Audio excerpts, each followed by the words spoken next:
Vous vous êtes déjà demandé, le cœur un peu lourd, à quoi pense votre chat quand vous n'êtes pas non plus là? Surtout lors d'une absence prolongée, ou pire, définitive. On a tous tendance à imaginer qu'ils ressentent les choses comme nous, avec la même tristesse, la même notion de perte. Mais la réalité est bien plus fascinante et complexe que ça. Une chercheuse, Marian Janelli Diaz Dominguez, s'est justement penchée sur cette question délicate, et ce qu'elle nous apprend bouscule complètement nos certitudes humaines. En fait, lorsqu'un chat perd son propriétaire, il ne comprend pas la mort comme nous, c'est-à-dire comme une absence éternelle, un adieu définitif. Attention, ça ne veut pas dire qu'il ne ressent rien, loin de là. Simplement, son cerveau ne traite pas cette information de la même manière que le nôtre. Les experts sont unanimes sur ce point. Nos petits félins vivent essentiellement dans le moment présent. Ils réagissent à ce qui se passe autour d'eux, aux signaux de leur environnement immédiat, plutôt qu'à des idées abstraites comme la finitude de la vie. Alors, quand un maître décède, ce n'est pas le concept de fin qui les frappe de plein fouet. C'est surtout une rupture brutale, un chamboulement total de leurs habitudes.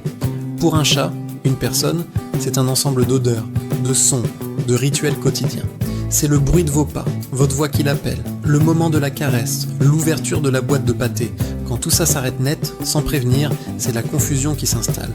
C'est ce bouleversement de tous ces repères qui va façonner ce qui croit être en train de se passer.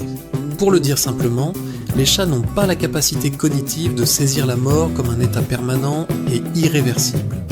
Ils ne peuvent pas s'imaginer qu'une personne est partie pour toujours, au sens où nous, humains, l'entendons. Ce qu'ils enregistrent, c'est une absence soudaine, un vide qui s'est créé dans leur territoire. Et ils traitent cette situation comme une instabilité très inquiétante, plutôt que comme un deuil classique. Ils sentent que l'équilibre est rompu, que quelque chose de fondamental a changé, mais ils ne peuvent pas mettre de mots ou de concepts sur cette perte. Et c'est là qu'on arrive à l'aspect peut-être le plus touchant de leur réaction, l'attente. Comme ils ne comprennent pas la finalité de cette absence, ils s'attendent tout simplement à ce que la personne revienne. Les chats sont des créatures d'habitude, guidées par la routine et la répétition. C'est presque une horloge interne chez eux.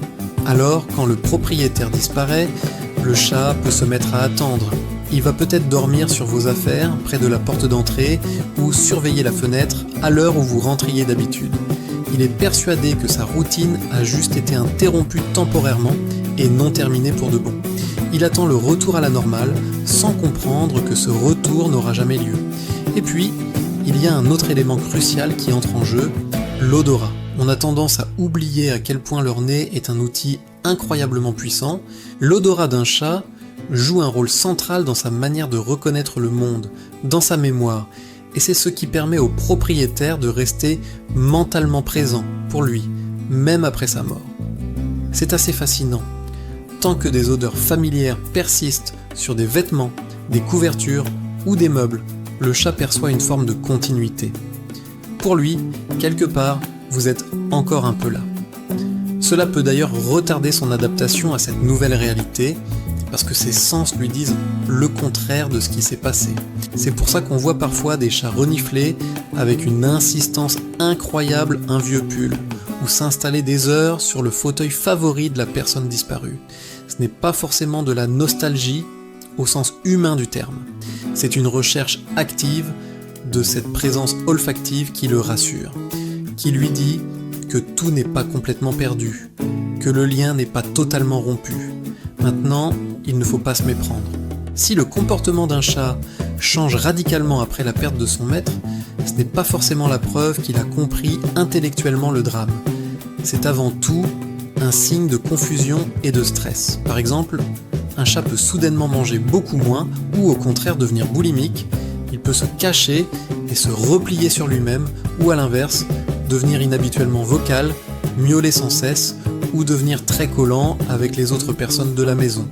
On a très vite fait de projeter nos propres émotions humaines et de se dire « Oh, il est triste, il est en deuil ». Mais en réalité, ces changements de comportement sont avant tout des réponses physiologiques au stress. Elles sont causées par le bouleversement de son environnement, la rupture de sa routine et l'incertitude qui en découle. Ce ne sont pas des preuves qu'il a saisi le concept de perte permanente. De plus, il y a un autre facteur très important. Les chats sont de véritables éponges émotionnelles. Ils réagissent énormément aux changements d'énergie et d'ambiance dans leur foyer. Ils sont hypersensibles au silence qui s'installe, aux allées et venues inhabituelles, et surtout à l'atmosphère émotionnelle de la maison. Ils perçoivent la tristesse, l'anxiété ou le chagrin des autres membres de la famille.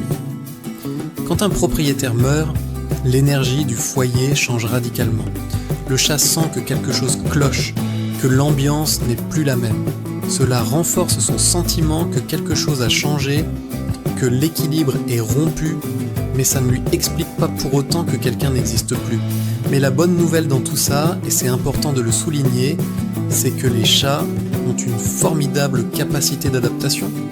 Une fois que le choc initial est passé et que de nouvelles routines commencent à se mettre en place, ils s'ajustent. Avec du temps, de la patience et de la douceur, ils s'habituent à de nouveaux soignants, à un nouvel environnement si nécessaire, et à de nouveaux horaires. C'est cette nouvelle régularité qui va les aider à restaurer leur sentiment de stabilité et de sécurité. Cette adaptation ne signifie absolument pas que le propriétaire est oublié. Ce serait triste et faux de penser ça. Cela veut plutôt dire que l'esprit du chat se recalibre sur ses conditions de vie actuelles. Pour lui, la cohérence, la prévisibilité et la sécurité au quotidien priment sur tout le reste. Il a besoin de retrouver des repères pour se sentir bien. Finalement, il y a quelque chose d'assez rassurant dans leur manière de voir les choses. Contrairement à nous, les humains, ils n'associent pas la mort d'un autre à leur propre mortalité. Les chats ne réfléchissent pas à la mort comme un concept universel ou une menace personnelle. L'absence d'un maître n'est pas liée à une peur de mourir ou à une angoisse existentielle. C'est traité comme une perturbation pratique, un problème concret dans leur quotidien parce qu'ils sont entièrement focalisés sur le moment présent et sur leurs besoins immédiats. Manger, dormir en sécurité, avoir des interactions sociales. Leur mémoire est liée aux expériences, pas aux explications narratives. Ils se souviennent des gens à travers des moments répétés. Les repas partagés, les séances de jeu, le confort des genoux, la douceur des caresses. Quand ces expériences s'arrêtent, il n'y a pas une petite histoire qui se forme dans l'esprit du chat pour justifier ce vide. Il n'y a pas de pourquoi. Ce qui reste, c'est un trou, une absence dans l'interaction quotidienne.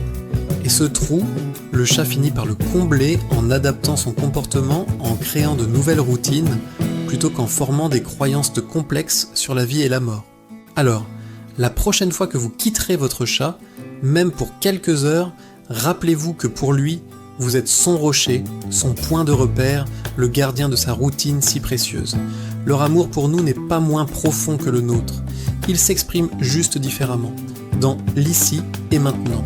Et c'est peut-être ça, la plus belle leçon qu'il nous offre. Apprendre à vivre pleinement le moment présent. Merci d'avoir regardé cette vidéo. Si ce sujet vous a intéressé, n'hésitez pas à laisser un pouce bleu et à vous abonner pour ne pas manquer les prochaines. À très bientôt.